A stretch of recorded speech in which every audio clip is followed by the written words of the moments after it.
where are we standing at all? This is a meadow in St. Bride's. And what are you up to? Setting a few potatoes. And there's a very particular way you're setting potatoes. Can you explain that to me?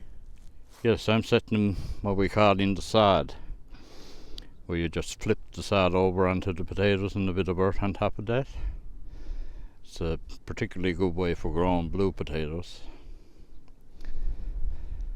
And did the old people do them like that? Oh yes, yes. That was the way of setting one time.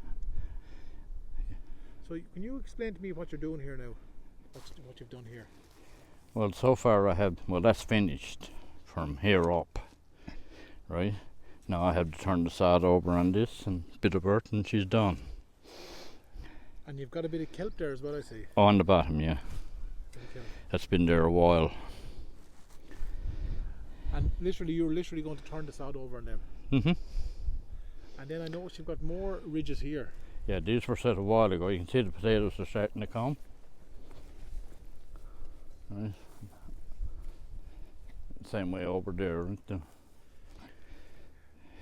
And you turn the sod from the left and to the right. Yes, I didn't do it with this one now because the furrow is wide enough that I'll get enough and just do it. I don't want to make double work for myself.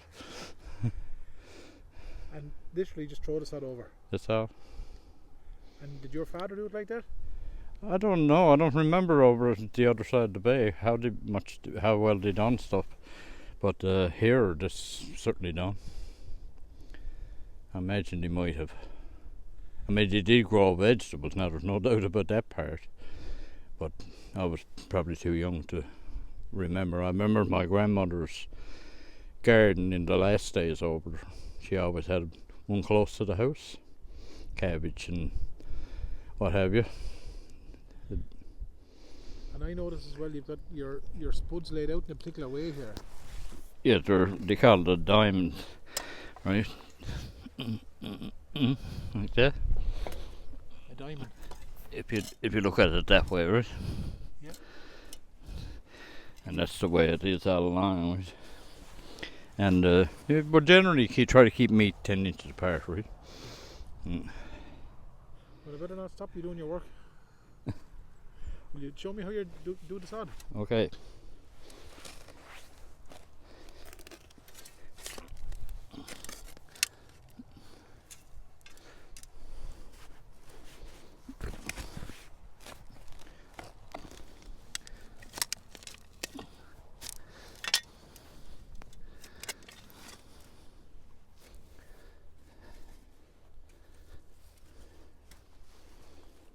Just the sod left and right.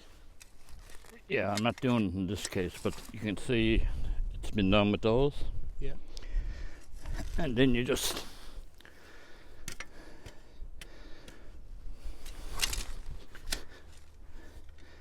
kind of seal it up a bit with a bit of loose earth. That's where you sealed it up. Yeah. And that's the basis of it. Right, you can see over in these ones where I done both sides, right? And they are common. Yeah, they are. The tops are anyway. Did you ever hear any name on that particular type of growing? Were they called lazy beds or anything like that? I've heard the term lazy beds for sure, but I don't know if I ever heard it referred to it here that way. But I certainly heard tell of it. But not out here. I don't really know what. Because another way of setting is what they call drills. Right, just a straight and set the potatoes one after the other. It's another way. Apparently that's used if you only get a little bit of land. Gives you, more product for in a small area, right? Obviously you can see, don't have that issue. There's loads of land here. Oh yes. Loads of land. No end to it. No. And like I said, they were brought here to farm and eventually turned to fishing. To keep Sweetman's in Placentia going, right? And that's the whole shore was pretty much settled that way. And Sweetman was the fellow from Wexford? Yes, he was now Protestant Irish, I believe. He owned the boats, did he? I don't know if he owned boats because, like I said, these people were brought here to farm. The way it was into Sweetman's, my understanding of it is, and what I read, is they would bring over young fellas in the spring of the year for work, the boats that were common here.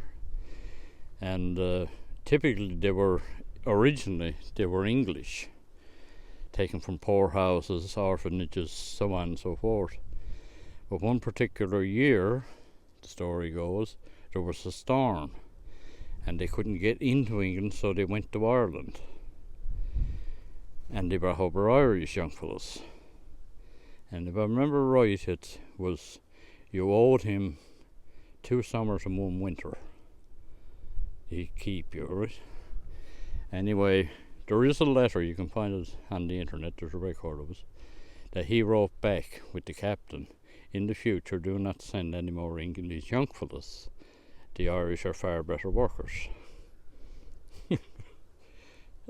And so the story went. And we eventually all ended up out here. Yeah. But that's the brief history of it. And they all farmed up along here? Yes, they were growing the produce for the for Sweetman's big. I mean, that was a huge concern in Placentia, right, back in the day, making fish, drying fish, I suppose, and they also, I suppose, they had some issue with how the people in Placentia Bay got settled on those islands. Maybe they put some out there to dry fish and they stayed, or I don't really know. But they also might have, when they had their indenture over with, that's what they done. I mean, there was a lot of good fishing grounds and they knew where they were too by this point, right? But these would have been young people, like, I'm thinking 12, 13, you know. That age group. Well, they had no choice in the matter. Go to a poorhouse, round them up, or an orphanage. No one had any say in the matter, right? And that's how they'd end up here. And they stay, I suppose, for the most part. Where were you going to go, right? You know, so a bit of farming, and eventually they saw a future in the fishery, I guess. I mean, there was Cape St. Mary's 7 miles up the shore and tons and tons of cod, right? You know, so eventually it switched to that. And I guess Sweetman's pulled out of Placentia too at some point, and they had something to do with it. And the growing season is short here as well. Yes, well, you got about from the mid-spring, I suppose, till October, depending on what you have in the ground, of course. It'd be enough though to get a crop though, wouldn't it? Oh, yes. Yeah. Well, it was part of subsistence living for most people. I mean, they grew enough vegetables to get them through to the next spring, right? You know, you often heard of the hungry month of March. I guess the settlers were getting low at that point in time, right? And they'd be starting to set the gardens for that year, right? Do you ever hear the saying, on Candlemas Day, eat your supper by the light of day? Little verse like that. No, I didn't, but I know what Candlemas Day is. No, I don't know. Don't think I heard that one. 2nd of February, wasn't it? Yes. Yeah. Yeah. Yes. Yes. Yeah, so you had to have your... I mean, you depended on it, you know, that and wild game, and eventually I suppose they had sheep and cows and horses, and life became a bit easier as far as all that went. But I mean, when we came here in '68, there was, I don't know how many horses, but I tell you that pretty well every household had at least one. Right, and the same way with cows and the pigs and on it went, right? So they were used for meat, I guess, and plus your own gardens, you could do pretty well. You didn't starve to death. Did they keep cellars here, or did they keep potatoes? Oh yeah, there were cellars there, yeah. Did you ever see the potato pits? I know of them. Yeah. Yes, I often heard my father talk about them on the other side of the bay when they'd have a bumper crop. They would dig a hole in the ground, put down the cabbage. It was typically I don't know if that'd work well with potatoes in those days. It took hold, and they put boughs over it and covered up, and the best kind for the whole winter. Right. Another thing they used to do, I know over there, was pickle cabbage. They just pickled it. Right. I had that myself a few times. Didn't get much for it, but I guess it's just a form of sauerkraut, really. Right. With a vinegar. Oh, I don't know if they used vinegar. I think they just salted. It was pickled, right? Yeah, but it wasn't the same. I mean, it was kind of, how would you describe it? Mushy. But it done the trick. It was kept you alive. And you know what? That's what most of it was, to keep you alive. Oh, sure, there was subsistence living. It was like the, the fishery here was based on what they call the truck system, where the merchants set you up in the spring, you caught the fish, you sold him in the fall, and he set you up then for the winter, what they used to typically call the winter diet. And that had to do you then for the next spring, along with the few things that were available around you, right? That was pretty much how it worked. Did you ever hear Very little money exchanged hands in actual cash, right? Did you ever hear that saying, half your prog and half your hay? Did you ever hear that one? Yeah, that sounds familiar for sure. Yeah. I heard a person up in Branch tell me that the last time I was over. Yeah. But she'd ration absolutely everything. Oh yes, they had to write down to us a signs. Yeah. And there was always room for one more. That was a kind of an unspoken rule. Always room for one more. None are spud in the pot, as we'd say. Yes, if someone come in, and someone's particularly hungry. I can remember when I was young or not so young, but when I come home on the weekends, of course, you'd be glad to get the Sunday dinner, and I'd pile up the plate pretty good. And my father said something along the line, "You're not coming back, are you?"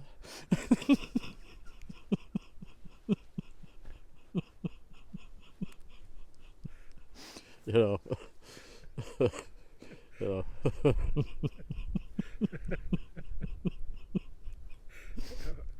hungry whore. Yeah. Come here to me. When will your spuds be ready to dig? Oh, well, they won't be, but typically around here you can get a few in August if you set them early enough. But they'll be September or more. Yeah. Usually you start with them ones, just to get a feed. Right, root around and just haul them out. I don't tear the stalks up because you're just destroying all the rest of them. Right? You go rooting. Mm-hmm. My mother used to use that term as well. Yeah. You'd root the spuds. Now we'd root the spuds on the 29th of June because we were earlier. But did you root them on Lady Day? In August? Yeah. Oh yes, they certainly done that. Yes, that was pretty common. The 15th of August, was The 15th of August, you were considered pretty much, what's the kind way of putting it? Good for nothing if you didn't have potatoes by Lady Day. That sort of a thing, right? Now I'm sure there weren't many like it either, right? But there was, I often heard it said, he won't have a potato for Lady Day, right? I won't eat her this year, so I guess I'm good for nothing too. I'll have to borrow some. Well, I better let you get back to finishing off your beds here, will I? Yeah, I'll get that finished here now. Then I have to go into I set some in there, see? And I said there's no end to land here. Oh no, the acres on top of acres. Yeah, there's all here, boy. If you want, this is what you want to be at. Certain little land is here. And I mean, this stuff has been fertilised now for 150 to 200 years, so it's pretty fertile. And are these the same beds and spot that your own father grew the potatoes? Here, now, this wasn't our land. There was an older man who lived there, and he was a relative of my mother, and this was his property. Right, so I started using this when I came home after I retired. Yeah. And the land is tricky. Like here, reasonably good. Up there, where I have 'em set up there, it's just pure earth. When you cross there, about 10-15 feet, on the other side of those ridges, it's a devil with rocks all the way up. And it's queer land, right? You get down to the whole red rock and shale and whatever. Oh, yes. The sea is behind there, is there? Pardon? Is the sea behind Oh, there? yes, yes. When you go up here, you just crest the top of the hill and you can see it's a place called Cross Point. Yeah. I noticed that you're putting kelp in the spuds here. Yes, that's the black gold. And you draw that over the winter, is it? Usually in the early spring, when it gets rough, and it gets thrown in down here in the beach, just down the road here. I mean, there'll be a lot of it. It's amazing to see. If you ask Jackie to show you, even this year, like tons and tons and tons and tons, right? You see it there, probably a story high sometimes, right? Back in the day, and back in the day they'd be hauling up with the horses. Now the horse has 4 wheels. And you hauled that up there yourself, did you? Yes, yeah. And but we call it banking it up. Yeah. And I put it there. You can see it there where my car is. We could go up, and you let it rot. That's rotting kelp. Yeah. Right. Yeah. And do you put capelin in it? No, but I know of it. It was a practice I well remember. And shovel it, they used to call it, and put the capelin on, and then just throw more earth on around it. Right? And you won't come back now, will you go back later on and shovel up or mallet in between them at all? Well, the old way of doing, you certainly would. I'm not going at it. They'd be big enough to my liking. I'm not trying to supply Newfoundland or anything. Few for yourself? Yes, more or less. Few to give away. Right? Good man. Yeah, like when you're setting the plants, you know. Few for yourself, few for the rabbit. Yeah. Thanks a million, Pat. No problem.